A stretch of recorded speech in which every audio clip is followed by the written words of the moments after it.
ये जो हमारे बिल्कुल आस पड़ोस में ये जो जिस जिस जिस फ्रंट के की हम चर्चा करते रहे हैं, उनको टैकल करने के लिहाज से हमारी तैयारियां आप कितनी मुकम्मल मान रहे हैं?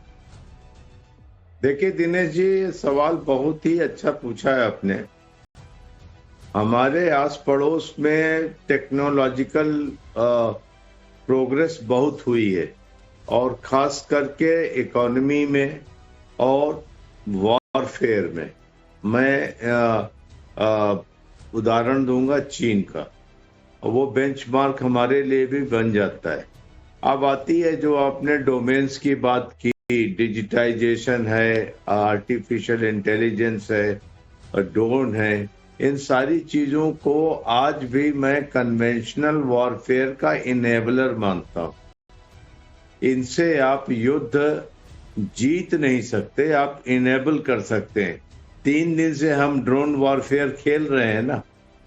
कितनी जमीन हमने पाकिस्तान की जीत ली, या पाकिस्तान ने हमारी कितनी जमीन में आ गया। तो वो जो आप किसी देश को आप जीतेंगे, वो कन्वेंशनल वॉरफेयर के डोमेन में आता है। लेकिन ये बहुत बड़े इनेबलर है। आज ड्रोन ने पूरा युद्ध बदल दिया है। आज ड्रोन का हाल ये है कि एक एक जवान जो युद्ध भूमि में उतरता है, आप चाहें तो उसके पीछे एक ड्रोन छोड़ सकते हैं, जिसको कहते हैं first person view drone, FPV drone. एक एक जवान के पीछे छोड़, जैसे एक जवान किसी के पास एक ग्रेनेड फेंकने जाता है, वैसे आज आप ड्रोन से एक ग्रेनेड फेंक सकते हैं के ऊपर। तो ये सारी चीजें हैं। आप जैसे आप आर्टिफिशियल इंटेलिजेंस की बात कर रहे हैं, आप कह रहे हैं कि कल 900 इन्होंने ड्रोन भेजे थे, आज 200 भेजे। अगर इसको आप AI पे इसको कंप्यूट करें, तो आपको ये एक पैटर्न दे देगा कि कल क्या होगा। इसी से दे देगा पैटर्न कि ये आपने जो हुए, कहां पर आए, कब आए, किस टाइम पे आए, क्या डैमेज करके गए। आपको एक ऐसा पैटर्न दे देगा, और वो पैटर्न बहुत गलत नहीं होगा। प्रेडिक्टेबिलिटी बहुत अच्छी होती है। तो एक आज हमें भारतीय सेनाओं को आपने टेक्नोलॉजिकली बहुत एडवांस बनाना है। आप आर्मी की बात अभी चालो मैं ना करूं, लेकिन एयर फोर्स और नेवी अब पुरानी टेक्नोलॉजी से नहीं चल सकती। You need very very sophisticated softwares, platforms and weapons. अब आती है बात आर्मी की। आर्मी भी बहुत डाइवर्स है, इतनी डाइवर्स, इसमें बहुत सारे आर्म्स और सर्विसेज हैं, और सबको टेक्नोलॉजिकल इनपुट की आवश्यकता है। तो जब हम जाएंगे अगले युद्ध में, एक युद्ध में हम अभी बैठे हुए हैं, तो उस युद्ध के अंदर आप देखेंगे कि मल्टीपल डोमेन से युद्ध लड़ा जाएगा। मल्टीपल डोमेन से आपको सिचुएशंस आएंगी, इंफॉर्मेशन आएगी, और उनके आप डिडक्शन निकालोगे, फिर युद्ध लड़ोगे। आपके वेपन्स इतने स्मार्ट होंगे कि आधे से ज्यादा वो आपका वॉरहेड डिसाइड करेगा कि मारना है कि नहीं मारना है। आप सुनते थे महाभारत में कि वो तीर मारा, वो शिकार नहीं मिला तो तीर वापस आ गया। वो कुछ नहीं है, यही वाला ड्रोन का है।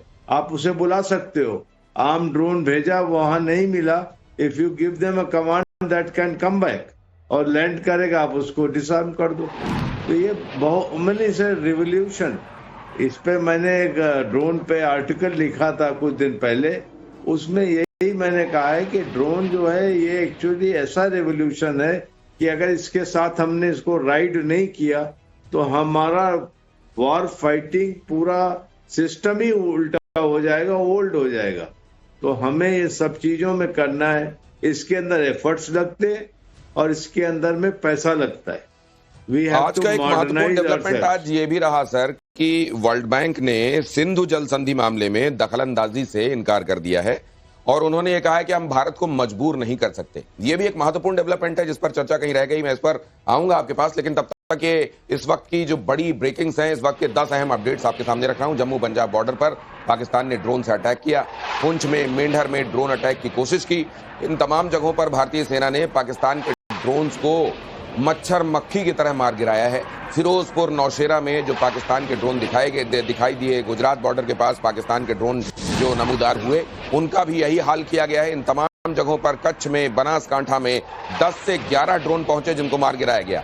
जैसलमेर में पाकिस्तान के ड्रोन दिखाई दिए, उनका भी वही हश्र हुआ। LOC पर पाकिस्तान की तरफ से इस बीच भयानक गोलाबारी हुई। इस गोलीबारी के चक्कर में न सिर्फ उन्होंने कवर फायर देने की कोशिश की अपने घुसपैठियों को, बल्कि यहां पर सिविलियंस को निशाना बनाया, लेकिन भारत ने मुंह तोड़ जवाब इसका दिया है। और ये तस्वीरें आज रात 8:30 बजे से, अब तो आज नहीं कहना चाहिए, अब तो कैलेंडर बदल गया, तारीख बदल गई, अब तो 1 बजने वाला है। मतलब कल रात 8:30 बजे से जो ये शुरू हुआ, रात में 12:30 बजे के आसपास जाकर ये थमता हुआ नजर आया। और इस समय आसमान शांत है, लेकिन ये किस नियत से किए गए हमले थे? ये जो ड्रोन भेजे गए थे, क्या ये टोह लेने के लिए भेजे गए थे? कुछ जगहों को निशाना बनाने के लिए भेजे गए थे?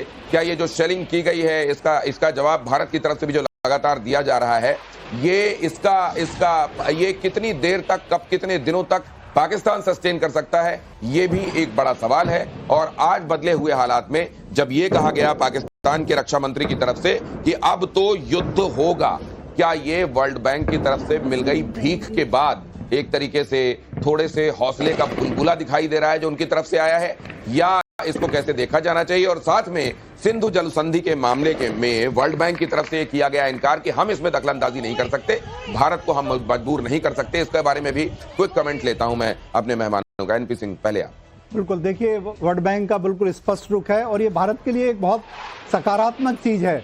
जिस तरह से पाकिस्तान सोच रहा था कि हम वर्ल्ड बैंक के पास जाएंगे और एजेंसीज के पास जाएंगे, वो प्रेशर डालेंगे और भारत मान जाएगा और ये सामान्य हो जाएगा। देखिए, भारत ने उस संधि को अबेयंस में रख दिया है और बाकी किसी ने भी उसमें इंटरफेयर करने से मना कर दिया है, तो जाहिर है it is a positive development. At the same time Pakistan के लिए एक शॉकिंग भी है, क्योंकि अब उन्हें कोई रास्ता नजर नहीं आ रहा है और इसके कॉन्सिक्वेंस आने वाले टाइम में उन्हें भुगतने होंगे। जो वो एक्शन ले रहे हैं उनके सभी के कॉन्सिक्वेंस वो ही भुगतेंगे और अल्टीमेटली वहां की पब्लिक भुगतेगी। वहां से जो लीडरशिप डेफिसिट है, चाहे वो मिलिट्री लीडरशिप हो, चाहे वो उनकी गवर्नमेंट की लीडरशिप हो, वो लीडरशिप डेफिसिट यही है कि वो अपने लोगों को सफर करने के लिए छोड़ देते हैं। उनकी सबकी कीमत जो आज युद्ध हो रहा है, जो जिस तरह की उनकी अप्रोच रही है, इससे सफर कौन करता है? जितनी भी एड मिल रही है, जो ये किस्त मिली है IMF से, इससे होता क्या है कि वो अपनी शर्तें लगा देगा। शर्तें लगाने के बाद टैक्सेस बढ़ जाएंगे। टैक्सेस कौन पे करेगा? डिवैल्यूएशन होगा तो किस पर असर पड़ेगा? आम पब्लिक पर। सफर करती है आम पब्लिक और रेवड़ी खा जाते हैं जो इनके गिने चुने लोग हैं, जो इनकी सो कॉल्ड मिलिट्री लीडरशिप है, इनकी सो कॉल्ड गिने चुने जो पॉलिटिकल लीडर्स हैं। तो ये पाकिस्तान का ट्रेंड रहा है। वो कभी भी सही रास्ते पर अपने आवाम के भले की सोचने के लिए, अपने देश के भले के सोचने के लिए नहीं है। हमारे यहाँ देखिए, हमारी लीडरशिप जो कमिटेड है देश के लिए, देशवासियों के लिए, और वहाँ के लोग कमिटेड हैं अपनी जो प्रॉपर्टी है वो लंदन में और UK में और US में और कनाडा में और दुबई में बनाने के लिए। तो यही डिफरेंस हो जाता है